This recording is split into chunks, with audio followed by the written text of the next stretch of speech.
నకిలీ తొలి వెలుగు చక్కర్లో పడద్దు, అసలైన తొలి వెలుగును ఫాలో అవ్వండి. దేశవ్యాప్తంగా పార్లమెంట్ ఎలక్షన్స్ సంబంధించినటువంటి సంగ్రామం అయితే ప్రారంభమైంది. నేటి నుంచి తెలంగాణ రాష్ట్రంలో కూడా నామినేషన్ల స్వీకరణ కూడా జరుగుతున్నటువంటి పరిస్థితి. రేపు 19వ తారీఖు తమిళనాడు, మరొక 2 రాష్ట్రాలకు సంబంధించినటువంటి 120 పార్లమెంట్ నియోజకవర్గాలలో పోలింగ్ కూడా జరగనున్నటువంటి పరిస్థితి. ఇక తెలంగాణ రాష్ట్రానికి సంబంధించినటువంటి 17 పార్లమెంట్ నియోజకవర్గాలలో బీజేపీ పార్టీకి సంబంధించినటువంటి అభ్యర్థులు నామినేషన్లు ఏ రోజు వేయబోతున్నారో మనం ఇప్పుడు ఒకసారి చూసేటువంటి ప్రయత్నం చేద్దాం. ఈరోజు కొద్దిసేపటి క్రితమే 18వ తారీఖు ఈరోజే నామినేషన్ల ప్రక్రియ మాత్రం ప్రారంభమైంది. నేడే 3 బీజేపీ అభ్యర్థులు అయితే నామినేషన్లు దాఖలు చేసినటువంటి పరిస్థితి.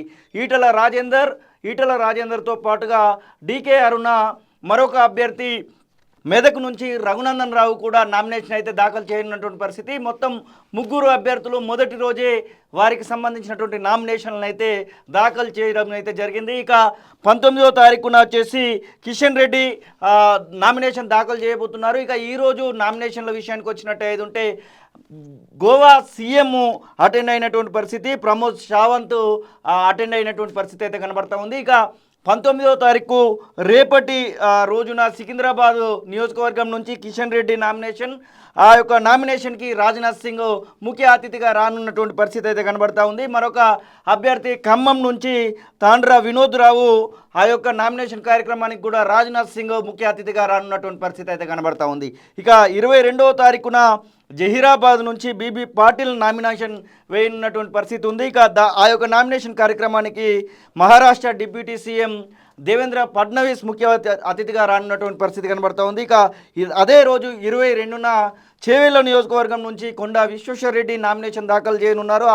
ఆ యొక్క కార్యక్రమానికి కేంద్ర మంత్రి పీయూష్ గోయల్ ముఖ్య అతిథిగా రానున్నటువంటి పరిస్థితి. ఇక అదే రోజున 22వ తారీఖు సైదిరెడ్డి కూడా నామినేషన్ వేయనున్నారు.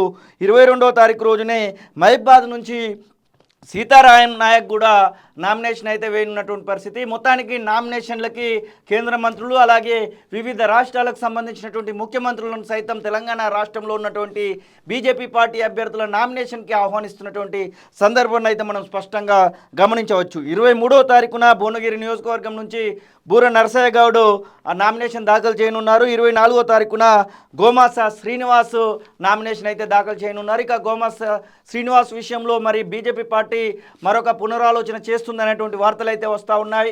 ఖచ్చితంగా గోమాస శ్రీనివాస్ని మార్చి అక్కడ సిట్టింగ్ ఎంపీగా ఉన్నటువంటి వెంకటేష్ నేతకి ఇస్తారు బీజేపీ టికెట్ అనేటువంటి ఒక ప్రచారం అయితే జరుగుతూ ఉంది. కిషన్ రెడ్డి కూడా ఆ విషయంలో ఇంకా సందిగ్ధత అయితే వ్యక్తం చేసినటువంటి పరిస్థితి అయితే కనబడతా ఉంది. ఇక 24వ తారీఖునే ఆదిలాబాద్ నుంచి నగేష్ నామినేషన్ అయితే దాఖలు చేయనున్నటువంటి పరిస్థితి. నగేష్ నామినేషన్ కోసము ఛత్తీస్గఢ్ సీఎం విష్ణుదేవ్ సాయ్ రానున్నటువంటి పరిస్థితి. ఇక 24వ తారీఖున హైదరాబాద్కు సంబంధించి ఓవైసీ అడ్డాగా చెప్పుకుంటున్నటువంటి పాతబస్తీ అడ్డాగా, ఎంఐఎం అడ్డాగా చెప్పుకునేటువంటి ఓవైసీకి ఎదురుగా ఇప్పుడు నిలబడ్డటువంటి మాధవీలతకు సంబంధించినటువంటి నామినేషన్ కూడా ఉంది. ఇక ఆ యొక్క నామినేషన్ ప్రక్రియకి కేంద్ర సమాచార శాఖ మంత్రి అరుణ్ ఠాకూర్ అటెండ్ అవుతున్నట్టుగా బీజేపీ రాష్ట్ర కార్యాలయం అయితే విడుదల చేసినటువంటి నోట్లో కనబడతా ఉంది. అదే రోజున 24వ తారీఖున ఆరూరి రమేష్ నామినేషన్ దాఖలు చేయనున్నారు. ఇక ఆ నామినేషన్ దాఖలు కార్యక్రమానికి రైల్వే శాఖ మంత్రి అశ్విని వైష్ణవ్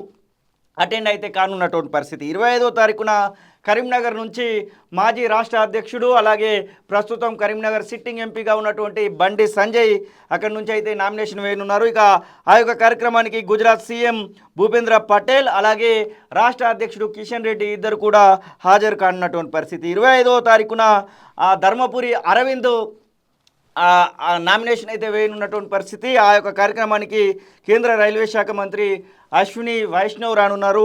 ఇక 25వ తారీఖునే నాగర్ కర్నూలుకు సంబంధించినటువంటి అభ్యర్థి భరత్ కూడా నామినేషన్ దాఖలు చేయనున్నటువంటి పరిస్థితి. 25వ తారీఖునే మొత్తానికైతే నామినేషన్ల ప్రక్రియ ముగిని ఉంది. 18 నుంచి 25వ తారీఖు వరకు అవకాశం ఇచ్చారు కాబట్టి ఆ రోజు లోపల అందరూ అయితే నామినేషన్లకైతే సిద్ధపడుతున్నటువంటి సందర్భం కనబడతా ఉంది. ఇక బీజేపీ పార్టీ ఖచ్చితంగా తెలంగాణ రాష్ట్రంలో డబుల్ డిజిట్ స్కోర్ తీసుకురావాలన్నటువంటి ఒక దృఢ సంకల్పంతో ఉందని తొలి వెలుగుతో కొద్దిసేపటి క్రితం ఈ కిషన్ రెడ్డి రాష్ట్ర అధ్యక్షుడు కేంద్ర మంత్రి అయితే చెప్పినటువంటి సందర్భం కనబడతా ఉంది. ఇక మొత్తం రాష్ట్రంలో ఉన్నటువంటి వనరులన్నింటినీ కూడా సమీకరించుకొని మా యొక్క గెలుపును మేము సునాయాసం చేసుకోవాలని అయితే బీజేపీ పార్టీకి సంబంధించినటువంటి అభ్యర్థులందరూ అయితే ఆలోచిస్తూ ఉన్నారు. ఒకవైపు మేము ఖచ్చితంగా గెలుస్తామనేటువంటి ధీమా కనబడతా ఉంది, మరొక వైపు ఖచ్చితంగా గెలవకపోతే మాకు రాజకీయంగా మళ్ళీ అవకాశాలు దొరకవు అనేటువంటి ఒక ఆలోచన కూడా బీజేపీ పార్టీ వర్గాల్లో కనపడుతున్నటువంటి విషయాన్ని అయితే మనం చూస్తూ ఉన్నాం. హ్యాట్రిక్ పీఎంగా మోదీని నిలబెట్టడంలో తెలంగాణ నుంచి మేము డబుల్ డిజిట్కి సంబంధించినటువంటి ఎంపీ అభ్యర్థులను ఇవ్వాలనేటువంటి ఒక దృఢ సంకల్పాన్ని మాత్రం బీజేపీ పార్టీ నేతల నుంచి అయితే వస్తున్నటువంటి పరిస్థితి.